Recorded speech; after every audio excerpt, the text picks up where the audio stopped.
పుట్టలో వెలసిన అయ్యప్ప స్వామి ఆంధ్ర శబరిమల అవతారం. 2020లో ఒక శ్రావణ శుక్రవారం రోజు శ్రీకాకుళం జిల్లా కొమ్మవలస గ్రామానికి చెందిన హరిబాబు రామలక్ష్మణ్ వేట కోసం కోదడ్డపనస గ్రామంలోని కొండపైకి బయలుదేరారు. ఇంతలో ఒక ఉడుము పుట్టలోకి పరుగు తీస్తుండగా గమనించి వారు వెంట తెచ్చుకున్న వేట కుక్కలు ఆ పుట్టను తవ్వడం మొదలుపెట్టాయి.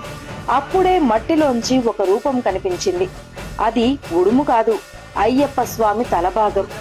ఆ క్షణం వాళ్లు భయంతో వెనక్కి తగ్గారు. వెంటనే వారు ఆ విషయాన్ని గ్రామస్తులకు తెలియజేశారు. గ్రామస్తులంతా చేరి ఆ స్థలాన్ని చదును చేసి విగ్రహాన్ని పూర్తిగా వెలికితీశారు. ఆ దివ్య రూపం చూసి అందరి కళ్లల్లో భక్తి భావం నిండిపోయింది. ఆ రోజు నుండే తండోపతండాలుగా ప్రజలు అయ్యప్ప దర్శనం చేసుకోవడానికి వచ్చారు. భూమిలో నుంచి వెలసిన అయ్యప్ప స్వామి మన శ్రీకాకుళం జిల్లాకు ఒక దివ్య వరం. అయ్యప్ప స్వామి మహిమతో 2 వారాల్లోనే ₹1 కోటి విరాళాలు చేరాయి. ఇప్పుడు ఆలయం శబరిమల నమూనాలో నిర్మాణం జరుగుతోంది.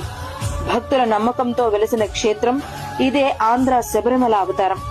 ఈ కార్తీక మాసంలో అయ్యప్ప స్వామి భక్తులందరికీ ఈ రీల్ ని షేర్ చేసి కింద అయ్యప్ప అని కామెంట్ చేయండి. స్వామియే శరణమయ్యప్ప.